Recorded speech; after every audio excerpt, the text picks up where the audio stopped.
Hey guys, tonight we slip quietly through the stone corridors of late 15th century England, where candlelight trembles against cold castle walls, and two young princes fall asleep for what may be the last time.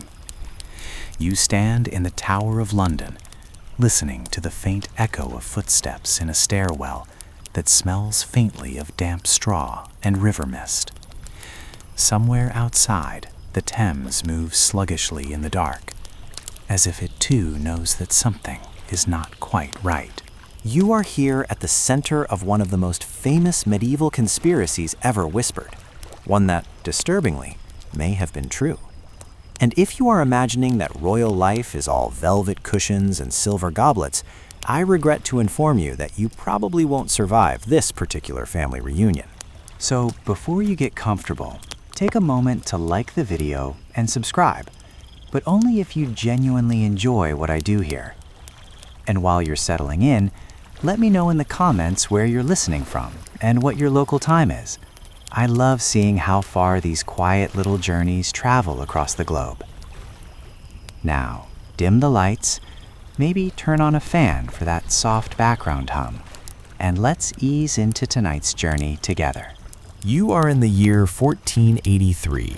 King Edward IV of England has just died unexpectedly at age 40. Historically speaking, this part is not disputed. He really did die rather suddenly, likely from illness, possibly pneumonia or typhoid. His heir, Edward V, is only 12 years old. His younger brother, Richard, Duke of York, is just 9. Children, slightly awkward, probably more interested in games than governance. England, unfortunately, is not a playground. It is a chessboard. Their uncle, Richard, Duke of Gloucester, later known as Richard III, steps forward as Lord Protector. This, on the surface, seems sensible. Medieval England is not thrilled about boy kings ruling alone. Power tends to leak out of small royal shoes. But as you stand in the tower, you begin to feel how the atmosphere shifts. The princes are moved here, officially for their own safety, and in preparation for Edward V's coronation. The Tower of London, contrary to popular imagination, is not always a dungeon of despair. It is a royal residence as well as a fortress. The boys are lodged comfortably enough. They are seen playing in the gardens. Witnesses note their presence at windows. And then, gradually, sightings become fewer. Then none at all. At the time, rumors spread like spilled ink. London merchants whisper. Courtiers lower their voices mid-sentence. Something feels wrong. Richard, Duke of Gloucester, makes a bold claim that his brother, Edward IV's marriage was invalid, rendering the princes illegitimate. Parliament passes the Titulus Regius, declaring Richard the rightful king. And just like that, he is crowned Richard III. The boys remain in the tower, officially still under protection, unofficially, well. By late summer 1483, the princes are no longer seen in public, and no reliable contemporary record places them alive after that point. They vanish from history as cleanly as footprints in fresh snow. Now, medieval politics is rarely subtle. Several rebellions break out later that year. One leader, the Duke of Buckingham, is executed. Some rebels explicitly cite the disappearance of the princes as justification. Even foreign observers comment. The French Chancellor, Philippe de Comines, writes that it is widely believed the boys were dead. And yet, no bodies are produced, no public confession, no dramatic unveiling. Just silence. You shift your weight on the cold stone floor of the tower, imagining the boys in their small beds. It's strangely quiet. In 1674, nearly 2 centuries later, workmen remodeling the tower discover a wooden chest beneath the staircase containing the skeletal remains of 2 children. The bones are interred in Westminster Abbey, under the assumption they are the princes. In 1933, they are examined and deemed consistent in age with Edward V and his brother, though forensic methods of the time are limited. Historians still argue whether modern DNA testing should be permitted and whether those remains truly belong to the royal boys. Here's the conspiracy part. Was Richard III responsible? For centuries, many believed yes. The Tudor dynasty, which replaced him, certainly encouraged that view. Shakespeare's Richard III, written under Tudor rule, portrays him as a scheming villain with a withered arm and a taste for child murder. Dramatic? Absolutely. Historically balanced? Perhaps not. But here's where things become uncomfortably plausible. Richard had motive. With the princes alive, his claim to the throne was shaky at best. With them gone, opposition weakened. He had opportunity, they were in his custody, and he had the means, control of the tower, and loyal servants. A quirky tidbit for you. Some later legends claimed the boys were smothered with pillows, an oddly domestic detail that feels almost too mundane for such high drama. Medieval assassinations are often imagined as theatrical affairs. In reality, they are frequently quiet, efficient, and tragically, boring. There are alternative suspects. Henry Stafford, Duke of Buckingham, may have acted independently.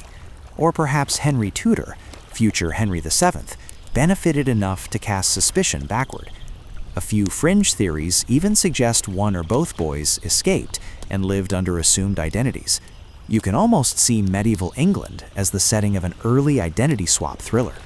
But no credible contemporary evidence supports survival. No letters from adulthood, no confirmed sightings, no awkward royal wedding invitations sent decades later.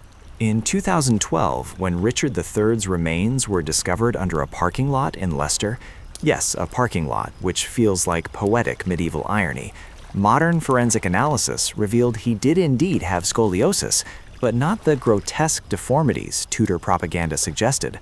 His reburial in 2015 prompted renewed debate. Was he truly the villain history painted, or a convenient scapegoat? Historians still argue whether Richard directly ordered the princes' deaths, or whether overzealous supporters acted without his explicit command. What most agree upon, however, is that the princes almost certainly died in 1483, and their disappearance was no mere rumor. The conspiracy that two royal children were quietly eliminated to secure a crown was not wild fantasy. It was chillingly plausible. As you stand there in the dim corridor, you realize that medieval conspiracies often begin as whispers because truth, at first, is unbearable. The idea that power can swallow innocence so completely is not dramatic in a cinematic way. It is soft, silent, administrative. You hear the Thames again, steady and indifferent. And in the quiet of the tower, you begin to understand how a story dismissed as paranoia slowly hardened into one of England's most accepted historical conclusions, that the princes in the tower were not simply lost, but removed. The candles flicker, and somewhere in the dark, a crown changes hands. You leave the damp chill of the tower behind and drift southward across the channel and into the solemn, echoing heart of 9th century Rome. The year is 897, and you are stepping into a basilica lit by guttering candles and thick with the smell of incense that tries, valiantly, unsuccessfully, to mask something far less pleasant. Because tonight, you are attending a trial. The defendant has been dead for months. You take a slow seat on a wooden bench as clergy in heavy vestments murmur to one another. At the front of the church, seated upright on a throne, dressed in full papal robes, is the corpse of Pope Formosus. Yes, fully dressed, mitre on head, blessing fingers arranged just so, as though rigor mortis has been rebranded as divine authority. If this sounds like the sort of rumor medieval peasants would invent after too much wine, I assure you, it happened. This is the Cadaver Synod. Formosus had been pope from 891 to 896. That much is straightforward historical record. He navigated the tangled politics of Carolingian Europe, crowned emperors, and annoyed several powerful factions along the way. When he died, he was buried normally, quietly, respectfully, as one does. But politics, like a bad rash, rarely fades on its own. His successor, Pope Stephen VI, who had very strong opinions and perhaps not enough calming herbal tea, ordered Formosis's body exhumed. The corpse was dressed in papal garments and propped up for trial in the Basilica of St. John Lateran. A deacon was appointed to speak on behalf of the deceased pontiff, which is arguably one of the strangest job descriptions in medieval history. You imagine being that deacon, in defense of my client who is currently decomposing. The mainstream historical fact is clear. Contemporary sources, including the chronicler Louis-Prand of Cremona, describe the event. The charges revolved around Formosus allegedly violating canon law by serving as bishop of multiple sees and by coveting the papacy. Stephen VI shouted accusations at the corpse. The deacon responded on behalf of the dead man. It was less courtroom drama and more theological theater. At the trial's conclusion, Formosus was found guilty. His papal acts were declared null and void. The 3 fingers he had used for blessings were cut off. His body was stripped of its vestments and ultimately thrown into the Tiber River. You sit very still for a moment, because yes, that part is also historically recorded. No metaphor, no exaggeration. The river received him like unwanted paperwork. Now, why would anyone conduct such an elaborate posthumous humiliation? Here's where the conspiracy element sharpens. Formosus had crowned Arnulf of Carinthia as Holy Roman Emperor, opposing the powerful Spoletan faction in Italy. Stephen VI was aligned with Formosus's enemies. By invalidating Formosus's papacy, Stephen could retroactively erase political decisions and weaken rival claims. In other words, this was less about theology and more about medieval power struggles wrapped in ecclesiastical robes. Here's the quirky tidbit. After the body was thrown into the Tiber, legend claimed it washed ashore and began performing miracles. Yes, apparently even disgraced popes can stage a comeback tour. Reports circulated that relics of Formosus healed the sick. Whether this was genuine popular devotion or medieval sarcasm at Stephen's expense is, shall we say, debated. And debated it is. Historians still argue whether Stephen VI acted primarily out of political pressure from the Spoletans or from personal vendetta against Formosus. Some suggest he was unstable. Others believe he was a calculated political operator trapped in a volatile environment. Either way, the cadaver synod was no conspiracy theory invented later. It was documented by multiple near-contemporary sources. The idea that a pope once put a corpse on trial sounds like anti-church satire. It sounds like something you would dismiss as medieval slander. And yet, it happened, in full view of clergy and nobility. The aftermath is almost as dramatic as the trial itself, though we'll keep our tone gentle, because this is bedtime, not a shouting match. Public reaction in Rome was not favorable. The spectacle horrified many. Stephen VI's papacy did not last long afterward.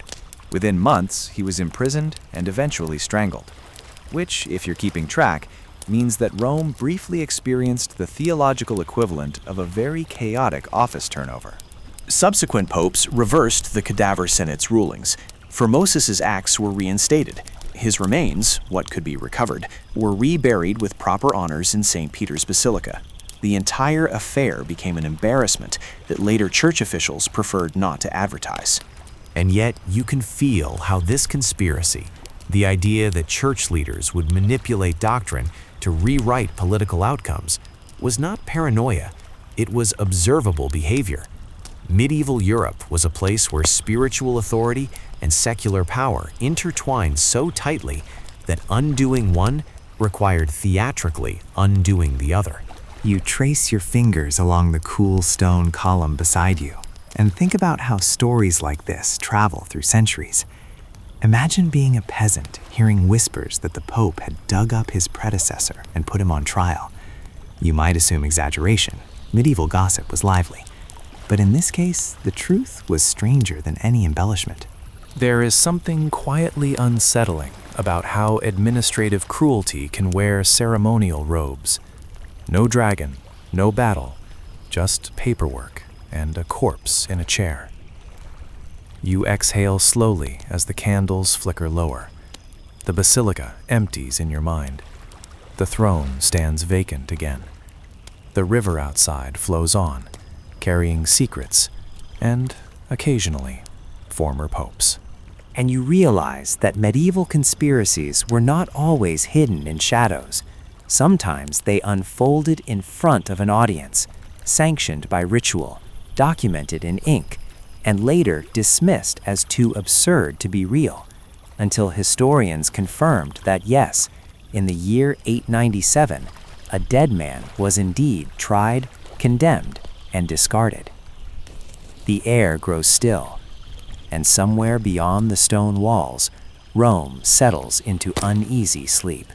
You drift away from Rome's incense-heavy air and find yourself standing beneath a pale French sky in the early 14th century.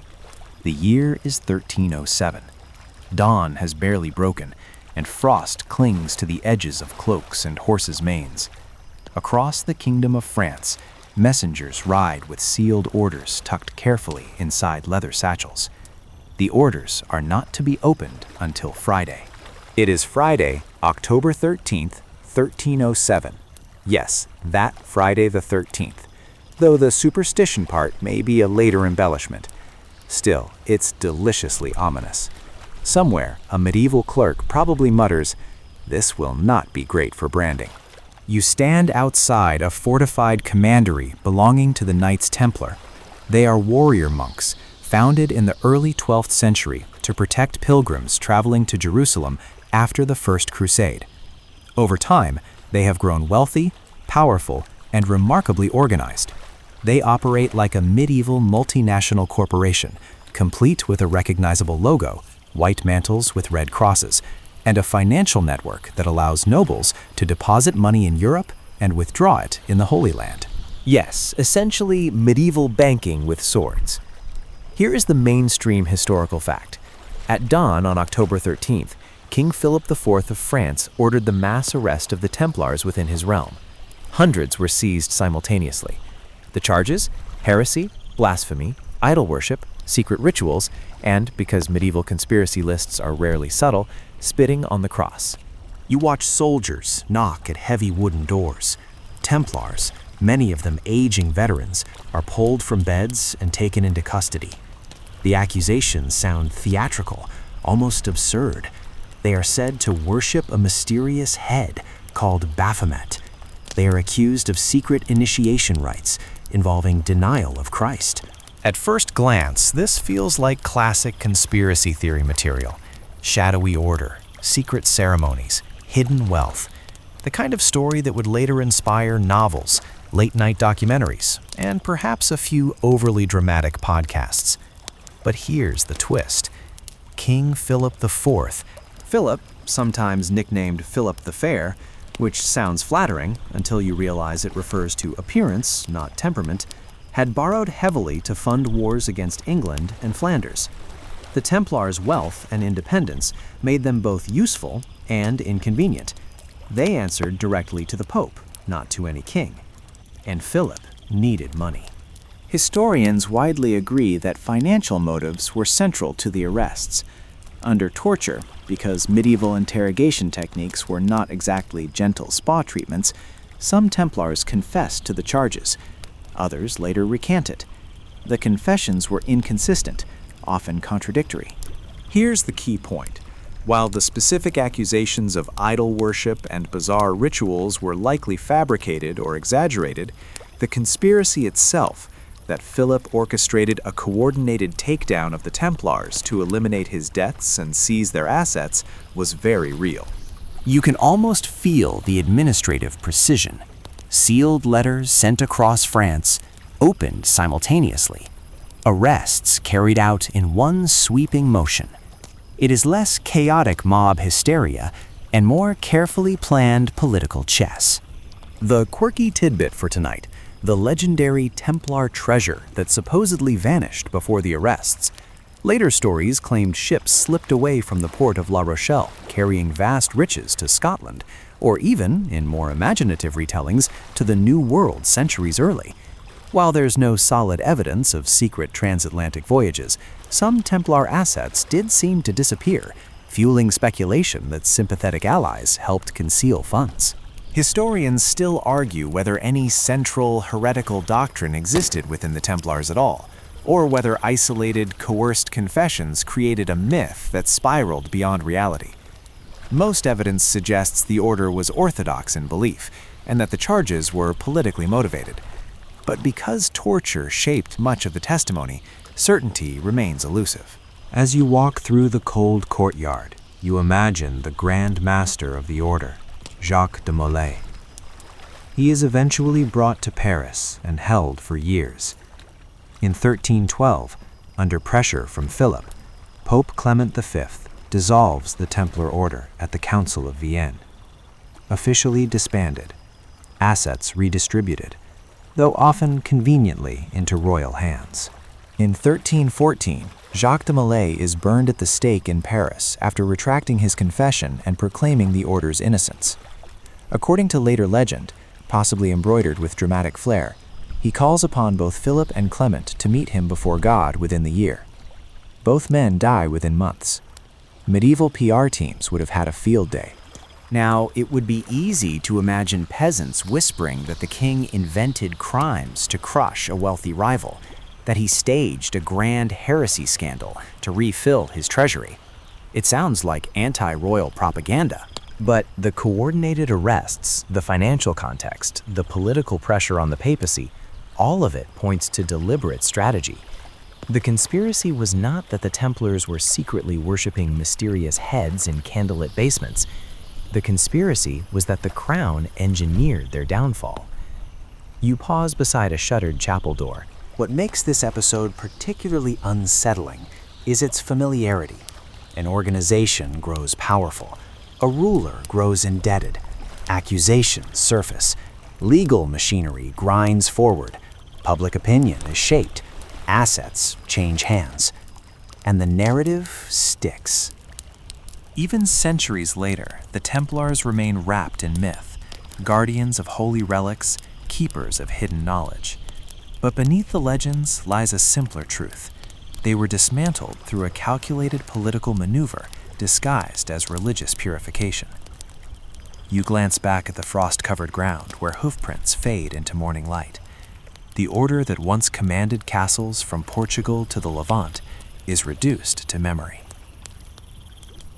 And as the sun rises over France, you understand that medieval conspiracies often worked not by hiding in shadows, but by loudly declaring righteousness while quietly balancing accounts.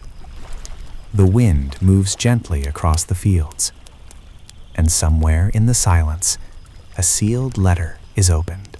You leave the frost-bitten courtyards of France and drift forward 3 centuries into the damp chill of early 17th century London. The air smells faintly of coal smoke and river fog, and your boots echo softly against stone as you descend a narrow stairway beneath the Palace of Westminster. It is November 4th, 1605. Above you, Parliament prepares to assemble. King James I will soon arrive to open the session in person. The chamber upstairs hums with expectation. Velvet robes brushing against oak benches, wigs adjusted, parchment stacked neatly. Below, in a low vaulted cellar, something far less ceremonial waits. You step carefully between stacked barrels. They look ordinary enough. Slightly dusty, mildly suspicious only if you're the sort of person who counts barrels for fun. Inside them, hidden beneath layers of firewood, are 36 barrels of gunpowder. That number is not medieval exaggeration. Contemporary records confirmed that 36 barrels were discovered, enough, modern experts estimate, to obliterate the House of Lords and everyone inside, which would have made for a very abrupt parliamentary session. At first, whispers of a Catholic plot to blow up the king sounded like paranoid fantasy. England, at this point, is tense with religious division. After decades of upheaval under Henry VIII, Mary I, and Elizabeth I, Catholics face heavy restrictions. Some are fined for not attending Anglican services. Priests operate in secret. A rumor that a handful of disgruntled Catholics planned to vaporize the Protestant political elite might sound like inflammatory propaganda. Except this time, it wasn't just rumor. You glance toward a figure standing near the barrels, a man with dark hair, a trimmed beard, and a look that says he has not slept particularly well. His name is Guy Fawkes, or Guido Fawkes, depending on which passport he is using in spirit. He is not the mastermind, technically. That role belongs to Robert Catesby, a charismatic Catholic gentleman with revolutionary ambitions. But Fawkes is the explosives expert. He has fought in the Spanish army in the Netherlands. He knows his way around gunpowder. Here is your mainstream historical fact. On the night of November 4th, authorities searching the cellars discovered Fawkes guarding the explosives. He was arrested. Under interrogation, eventually including torture, he revealed the names of fellow conspirators. The gunpowder plot was real. It was not an invented scare tactic. It was not a fabricated charge to round up political opponents. It was a fully operational plan to assassinate the king, the royal family present, and much of the political leadership in one thunderous instant. You run your fingers along the rough stone wall and imagine the alternative timeline. Parliament assembled, the match lit, a roar that shakes London, the Thames rippling violently as smoke pours into the sky. Instead, a letter changed everything. About 10 days before Parliament opened, an anonymous letter was sent to Lord Monteagle, warning him to avoid attending. The letter was vague but ominous. Monteagle showed it to authorities. Some historians believe Monteagle himself may have had prior knowledge.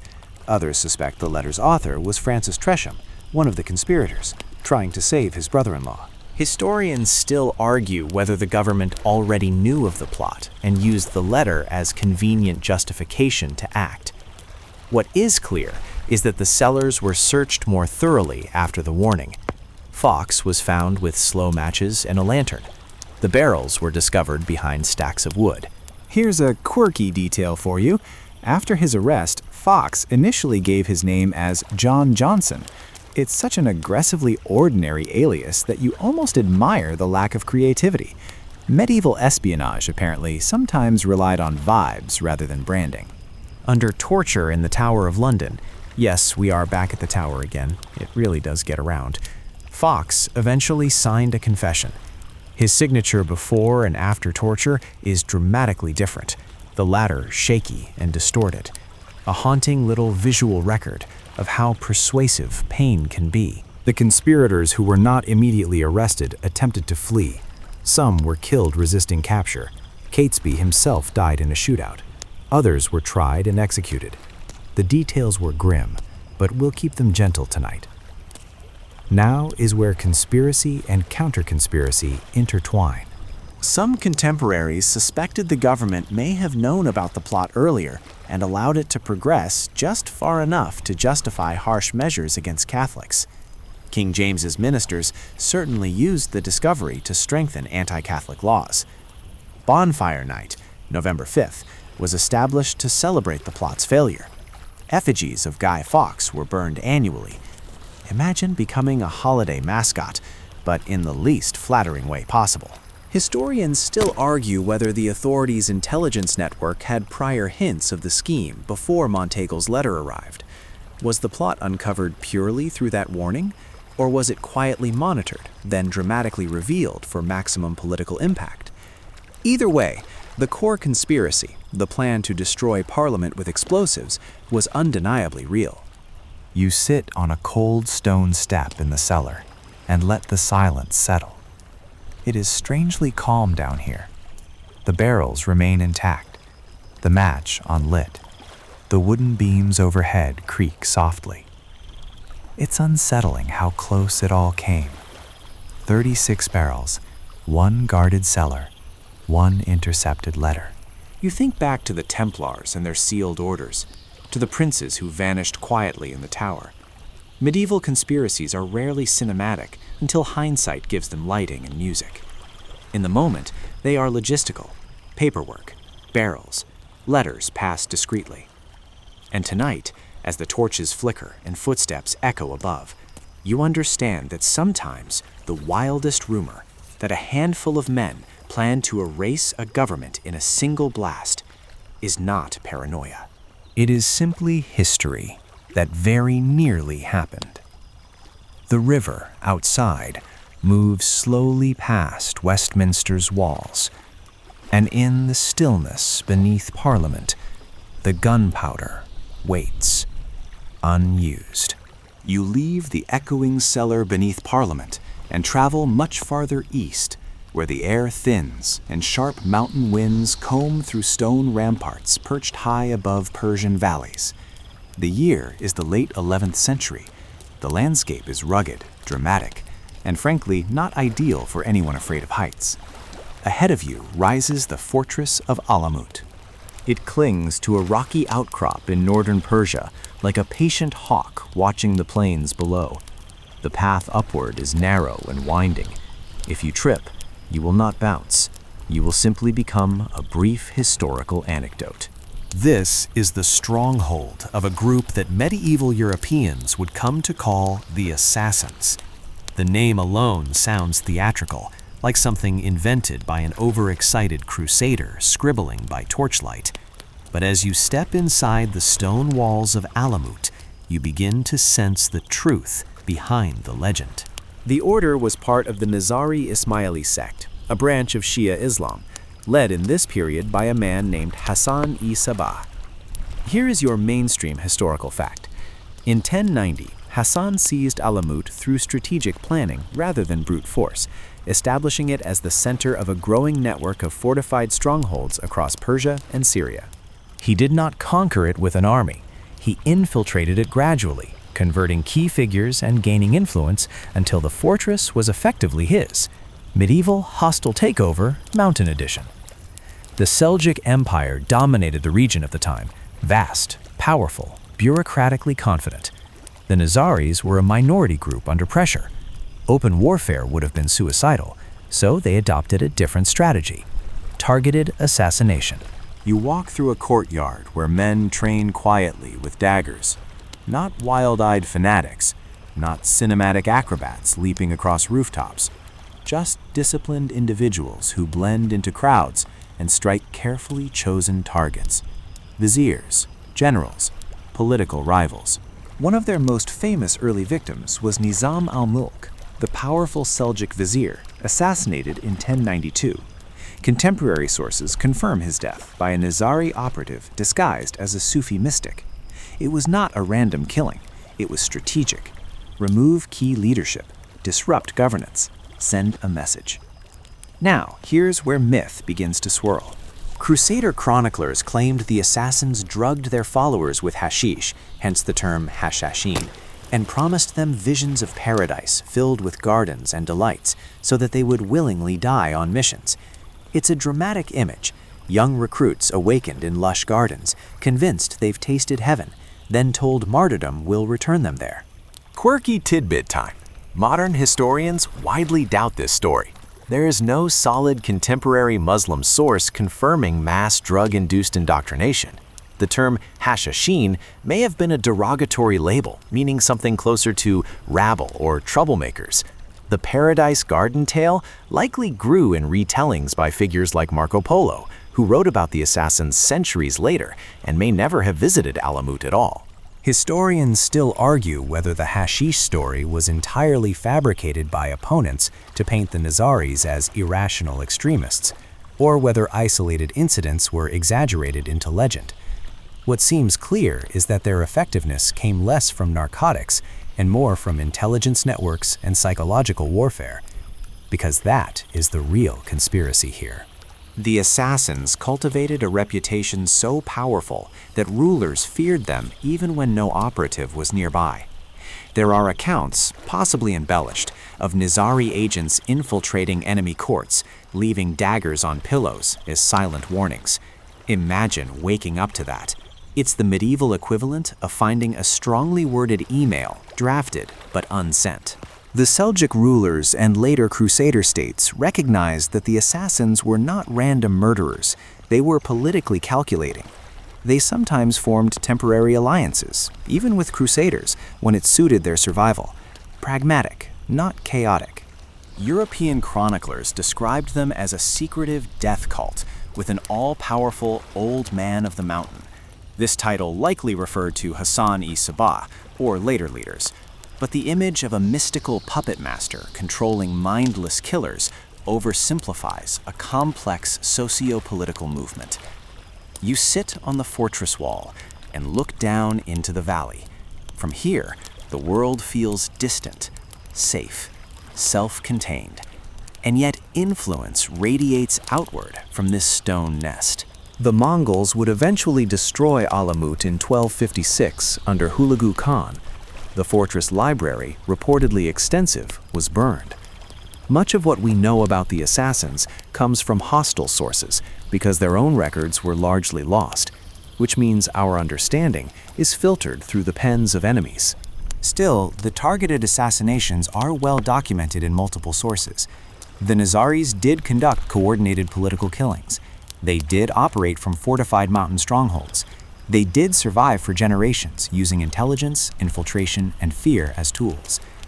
The conspiracy was not that they existed, it was that they wielded influence disproportionate to their numbers, manipulating geopolitics from rocky heights while empires scrambled below. You trace a finger along the cool stone parapet and think about how rumor magnifies power. A dagger used strategically becomes a myth of supernatural control. A minority sect defending itself becomes a global legend of shadowy killers. And yet, behind the myth lies a recognizable pattern. Marginalized group, powerful adversaries, asymmetric tactics. Not sorcery, not mind control. Strategy. As the wind whistles across Alamut's towers, you consider how the word assassin itself enters European languages from this very movement, a lasting linguistic souvenir from a mountain fortress. The night settles gently over Persia. Torches glow faintly along the walls. Somewhere below, caravans move quietly through moonlit valleys, unaware of which rulers might soon fall to a single, deliberate strike. And you realize that sometimes the conspiracy is not a wild fantasy of secret drugged fanatics. Sometimes it is simply a small, organized network, quietly reshaping history from a place no empire thought to look. The mountain stands still, and in its shadow, power shifts without fanfare. You leave the wind-carved heights of Alamut and descend into the narrow, cobbled streets of a medieval English town. The air is cooler here, damp with the scent of wood smoke and wool. Market stalls stand quiet for the evening. A church bell tolls somewhere in the distance, steady and unhurried. But beneath that ordinary rhythm, something far darker stirs. It begins, as many conspiracies do, with a missing child. The year is 1144 in the city of Norwich. A young boy named William is found dead in the woods outside town. His death is tragic, confusing, and unexplained. In a community already tense with religious difference, rumors ignite quickly. And here is the uncomfortable truth. This moment marks one of the first recorded instances of what would later be called blood libel, the false accusation that Jewish communities murdered Christian children for ritual purposes. The mainstream historical fact is clear. In the years following William's death, a monk named Thomas of Monmouth wrote an account claiming that local Jews had killed William in a mock crucifixion. There was no evidence presented that met even medieval legal standards, no trial resulting in conviction, no contemporary proof. Yet the story spread. You walk through the narrow street where a small Jewish community lives. Merchants, moneylenders, families going about daily routines. In 12th century England, Jews were legally under the king's protection, considered property of the crown. This status offered some security, but also made them financially useful and politically vulnerable. Thomas of Monmouth's account portrayed William as a martyr. Pilgrimages to his supposed shrine followed. The narrative suggested a secret, coordinated conspiracy among Jews to reenact Christ's crucifixion annually. There is no historical evidence that such ritual murders occurred. None. The conspiracy itself, the accusation, was false. But what turned out to be true was something equally sobering.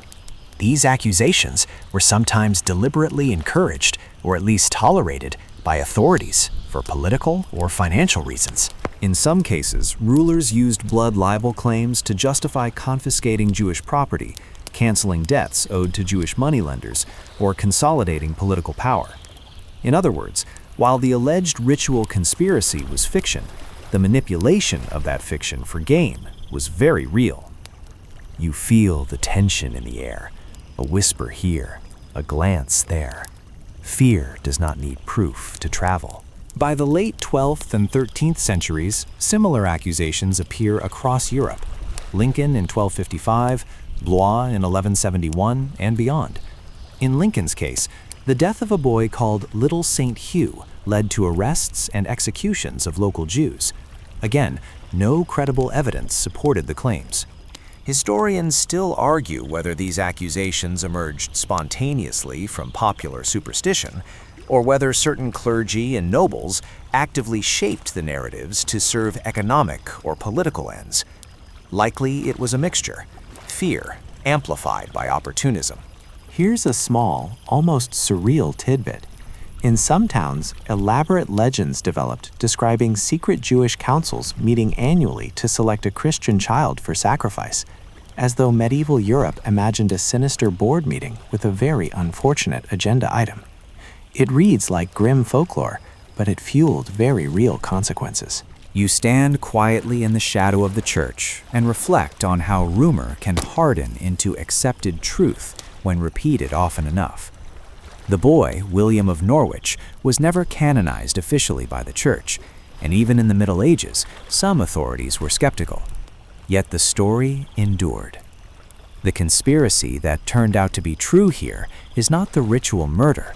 It was the coordinated social and political exploitation of the accusation.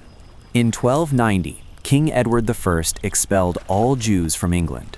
This too is a firmly established historical fact.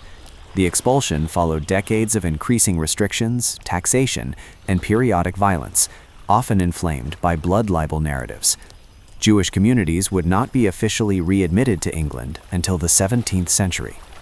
You let that timeline settle. 4 centuries.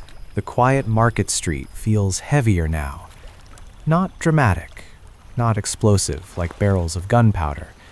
Just slow, systemic exclusion built on whispered suspicion. You notice how similar patterns echo across our journey tonight. The princes in the tower, removed quietly for power.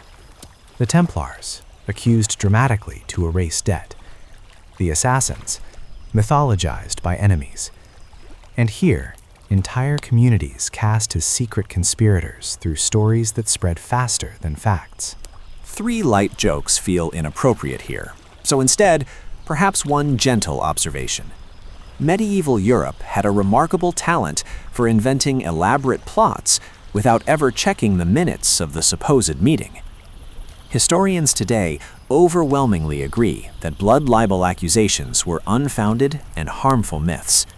The tragic part is that even in the Middle Ages, many knew the claims were dubious, but fear and advantage proved persuasive allies. You walk slowly past shuttered windows. Somewhere inside, a family lowers their voices, aware that rumor can be as dangerous as any sword. The bell tolls again, softer now. And you realize that sometimes the conspiracy is not about secret rituals in hidden rooms. It is about how easily a community can be labeled conspiratorial, and how quickly that label can justify exclusion, confiscation, or worse. The street grows quiet. The smoke from chimneys rises gently into the night. And in the stillness, you understand that medieval conspiracies did not always revolve around secret plans that were true. Sometimes what proved true was the machinery of suspicion itself. It moves quietly, it lingers, and it changes lives long after the whisper fades. You leave the quiet English street behind and step into the warm, perfumed air of late 15th century Rome. The city hums softly beneath a Renaissance sky, lantern light glowing against marble facades. Silk rustles in candlelit corridors. Somewhere, a lute plays a slow, drifting melody that almost convinces you politics has taken the evening off. It has not. You are standing in the orbit of one of the most talked about families in medieval and early Renaissance Europe, the Borgias. Specifically, the papacy of Rodrigo Borgia, who becomes Pope Alexander VI in 1492. Yes, that 1492. While Christopher Columbus is busy sailing west, Rome is navigating its own uncharted waters of ambition, intrigue, and whispered poison. From the beginning, rumors swirl. Alexander VI is accused of buying votes to secure the papacy. This is not merely malicious gossip. Simony, selling church offices, was a known problem in the late medieval church. Contemporary accounts strongly suggest that generous gifts were indeed distributed to cardinals prior to the conclave. The mainstream historical fact here is simple. Corruption within certain Renaissance papal elections was widely acknowledged, even by contemporaries. But the juicier rumors are darker. You move through a lavish banquet hall in the Vatican. Goblets gleam. Platters overflow with roasted meats and sugared fruits. Courtiers exchange polite smiles that do not quite reach their eyes. Somewhere between courses, someone whispers the word cantarella, a supposed Borgia poison. The story goes that the Borgias kept a secret toxin slipped discreetly into wine cups of inconvenient rivals, cardinals, nobles, anyone whose continued existence complicated family advancement. It sounds theatrical, too convenient, like a Renaissance thriller with a particularly enthusiastic scriptwriter. And yet, several political rivals of the Borgias did die under suspicious circumstances. One famous case involves Cardinal Giovanni Michiel, who fell ill suddenly after dining with the Pope in 1503. Another centers around the mysterious death of Alexander's own son, Juan Borgia, whose body was found in the Tiber River. That one, intriguingly, likely had nothing to do with poisoning and may have been a personal feud, but it fed the narrative. Historians still argue whether cantarella was a real standardized poison or simply a catch-all term for arsenic-based toxins commonly known in the period. Ology labs, coincidence and conspiracy blurred easily. Here's your quirky tidbit for the night. Some Renaissance writers described cantarella as a white powder derived from arsenic mixed with other ingredients, sometimes stored in hollow rings for discreet dispensing. Whether those rings were practical tools or just dramatic embellishments is debated, but the mental image of a pope casually twisting a ring during dinner is undeniably cinematic. Now, let's steady ourselves. While there is evidence of political ruthlessness within the Borgia circle, particularly under Cesare Borgia, Alexander's ambitious son, there is no definitive proof that the family operated a systematic poisoning program. Much of what we know about Borgia crimes comes from hostile sources, rival Italian families, political enemies, and later Protestant writers eager to highlight papal corruption. Still, certain facts are not disputed. Cesare Borgia did orchestrate assassinations and military campaigns to carve out territory in central Italy. He used deception, strategic violence, and alliances to eliminate rivals. Niccolò Machiavelli even observed him closely and later cited him in The Prince as an example of effective, if ruthless, leadership. So, when contemporaries whispered that the Borgias eliminated enemies quietly over dinner, the rumor did not feel implausible.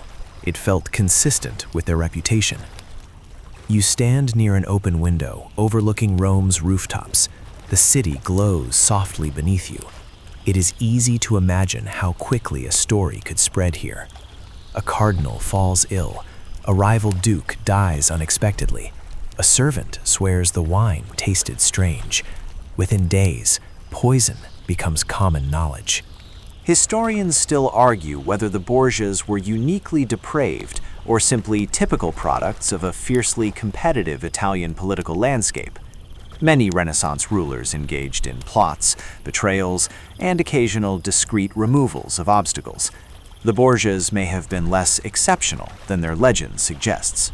But the conspiracy that turned out to be true is this. The papacy during this period was deeply entangled in secular power struggles. Nepotism flourished. Offices were granted to relatives. Military campaigns were launched not purely for spiritual reasons, but for territorial gain. The idea that the Vatican operated as a political dynasty was not fantasy. It was observable reality.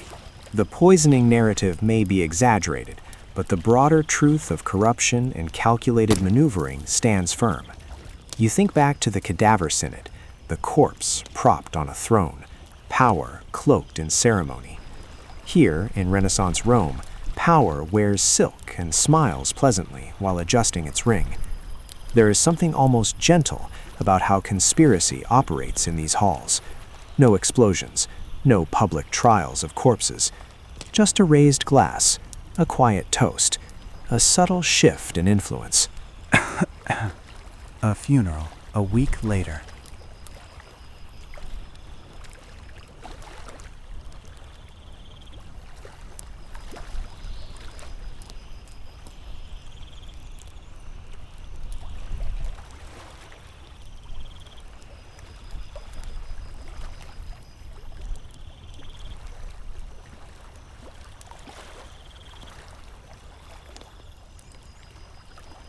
Sometimes the power of a conspiracy lies not only in what is provably true, but in how credible it feels. The air grows warmer as the night deepens. Goblets are refilled. Voices soften. And somewhere in the glow of Renaissance candlelight, you sense how politics, ambition, and whispered suspicion blend as smoothly as wine. Now that the fire has burned low, and the wind outside your canvas shelter has settled into a steady, whispering howl, let us move gently into one of the hardest moments a Civil War soldier might endure, the coldest night of the winter. Imagine it is January 1863. The war between the American Civil War has been raging for nearly 2 years. Snow has fallen steadily across much of Virginia.